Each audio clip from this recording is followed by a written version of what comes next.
ইলেকশনের আগে এসে কানে কানে শুধু একবার বলো তুমি যে আমার, তুমি যে আমার, ওগো তুমি যে আমার। এটা বিজেপি বলছে।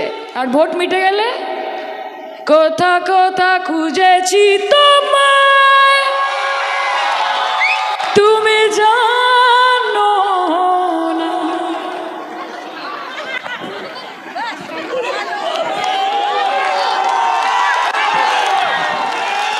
তো কি বলবো বলো মা, তা আমরা তো দেখছি। আর সেই জন্য बच्चा बच्चा बोलता है मोटा भाई और मोदी भाई क्या है, चोर है, चोर नहीं है, डाकात है। তো কাকে কি বোঝাচ্ছেন আপনারা? বড় বড় কথা অনেকে বলবে মা, যখন ইলেকশন আসবে তার আগে তোমাদের বাড়ি যাবে, তোমাদের সাথে এক পাতে বসে খাবে। অবশ্য খাবারটা হোটেল থেকে আসবে, ওটা তোমাদের বাড়ি থেকে রান্না হবে না, ওটা 5 স্টার, 5 স্টার থেকে খাবার আসবে। আর ঢং করে গরিবের বাড়িতে মাটিতে পাপোশ পেতে বসবে, বসে বলবে আমরা ওনার বাড়ির খাবার খাচ্ছি, কিন্তু খবর নিয়ে দেখবেন কলকাতা থেকে খাবার এসেছে। আর যার বাড়িতে বসবে তখন নাটক করবে, নাটক করে বসবে, বসে এরকম করে গুজুর গুজুর গুজুর গুজুর, হ্যাঁ কী দরকার, খুব জ্বালাচ্ছে মমতা ব্যানার্জি, না আমরা সব দেবো সব দেবো, ভোটটা কিন্তু দিতে হবে। হ্যাঁ ভাই ছবি তোলো, হাসো, স্মাইল প্লিজ। হাসবে, হেসে সেই যে গেল গেল তো গেল, আর আসার নাম নেই। তারপরে আপনি বাঁচুন, আপনি মরুন, আপনার পরিবারের লোক ভালো থাকুক, তারা খারাপ থাকুক, ঘাটাল ভেসে যাক, তাতে তাদের কিছু যায় আসে না। ওই জন্য আমি বলি ইলেকশনের আগে এসে কানে কানে শুধু একবার বলো তুমি যে আমার, তুমি যে আমার, ওগো তুমি যে আমার। এটা বিজেপি বলছে ইলেকশনের আগে, বলছে ये दिल तुम बिन कहीं लगता नहीं, हम क्या करें तुम ही कह दो अब ए जाने वफा, हम क्या करें। আর ভোট মিটে গেলে কোথা কোথা খুঁজেছি তোমায়, তুমি জানো না।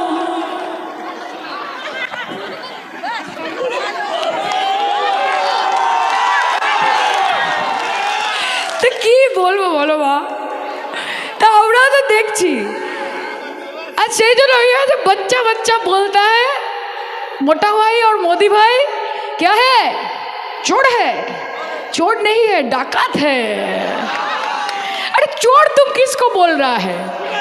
अरे उसका नाम नहीं लो, तुम नाम लेगा वो फेमस होगा, वो खुद के लिए फेमस नहीं होगा, तुम नाम लेगा तो फेमस होगा।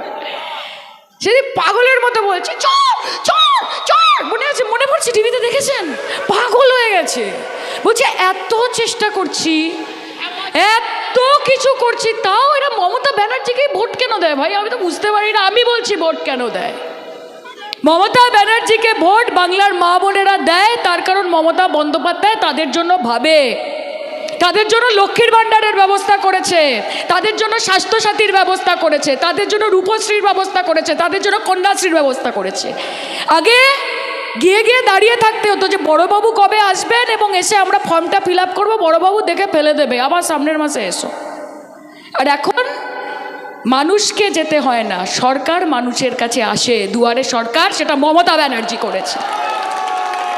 আজকে আপনার বাড়িতে যেই মাসিটি রয়েছেন, যিনি কাজ করছেন, তাকে আপনি হয়তো 2 টাকা দেওয়ার আগে বেশি ভাবেন যে আরও 2 টাকা মাইনে বাড়াবো। মমতা বন্দ্যোপাধ্যায় ভাবে না, সে ভাবে যে তার হাতে যদি আমি 500 টাকা পৌঁছতে পারি, আমার মা বোনটা নিজের শখের মতো 2টো কানের দুল কিনতে পারবে, নিজের ছেলের জন্য 2 প্যাকেট ফ্রাইড রাইস দিয়ে যেতে পারবে। এটা মমতা ব্যানার্জি ভাবে, এটা আর কেউ ভাবে না। আজকে আপনি নিজে 10 লক্ষ টাকার স্যুট বুট পরতে পারেন মোদিজি, আপনি 1.5 লক্ষ টাকার বুক পকেটে পেন রাখতে পারেন, আপনি 5 লক্ষ টাকার চটি পরে ঘুরে বেড়াতে পারেন, 8,000 কোটি টাকার এরোপ্লেনে চড়তে পারেন, 20,000 কোটি টাকার সেন্ট্রাল ভিস্তা বানাতে পারেন, আর আমাদের 100 দিনের কাজের টাকা আপনি আটকে রাখবেন? আমরা কি ভিখারি নাকি?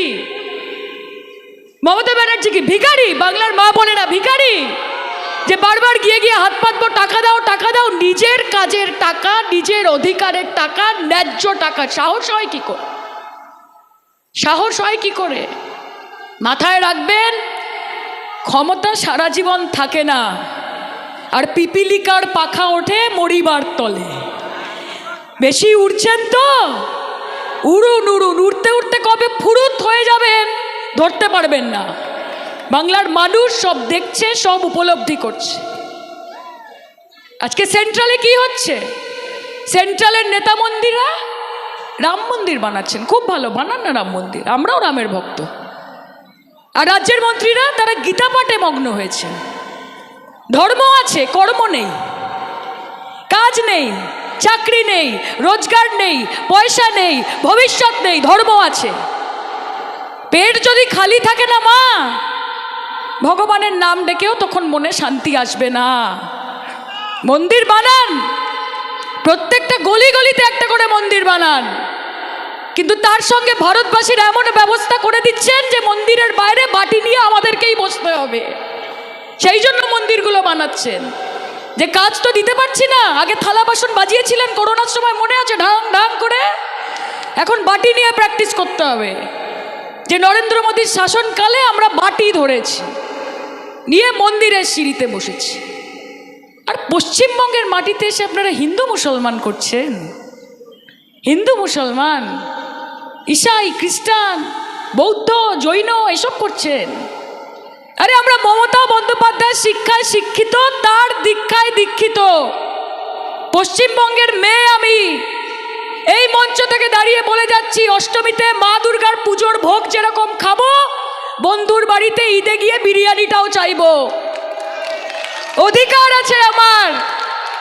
যদি মনে হয় গুরু পরবের দিনে গুরুদ্বারাতে গিয়ে সুজি আর হালুয়াটাও খাবো, এবং তার সঙ্গে যীশু খ্রিস্টের জন্মদিন আসছে, 500 গ্রাম কমলা লেবু আর একটা ফ্রুট কেক যিশুর জন্মদিনে, আমাকে কে আটকাবে রে? কে আটকাবে? আমরা শান্তি সম্প্রীতি একে অপরকে সঙ্গে নিয়ে বড় হয়েছি। আমরা একটাই কথা জানি যে তু হিন্দু বনেগা না মুসলমান বনেগা, ইনসান কি औलाद है ইনসান বনেগা।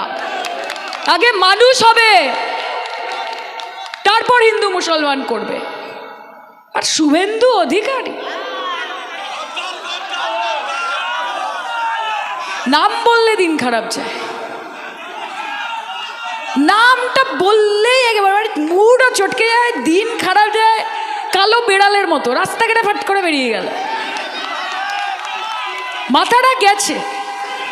ওনাকে একটাই কথা বলতে চাই যে শুনুন, যাকে নিয়ে এত কুৎসা করছেন তিনিই আপনাকে 33টা পদ দিয়েছিলেন। আপনার বাড়ি, আপনার বাবা, আপনার ভাই শুভেন্দু অধিকারীর নামটা বাংলার মানুষ জেনেছে কারণ তার পেছনে মমতা ব্যানার্জি বলে একটা নাম ছিল, তাহলে কেউ জানতে পারতো না। ওপরে একজন আছে, হিসাব হচ্ছে, বাড়তে থাকুন, কিন্তু মাথায় রাখবেন ফল যতই বড় হয়ে যাক গাছের থেকে কোনোদিন বড় হতে পারে না। কাজে লাফান ঝাপান করুন, তাহলে আপনাকে বিজেপিতে রাখার এমনিও কোনো কারণ নেই। লাফান ঝাপান করেন বলেই আপনাকে বিজেপিতে রাখা হয়। এবং মাথায় রাখবেন, যত মমতাদিকে অপমান করবেন, যত ওনাকে কালিমালিপ্ত করবেন, সেই কালির ডালিটা এসে আপনার মুখেই পড়বে ভোটের বাক্সে।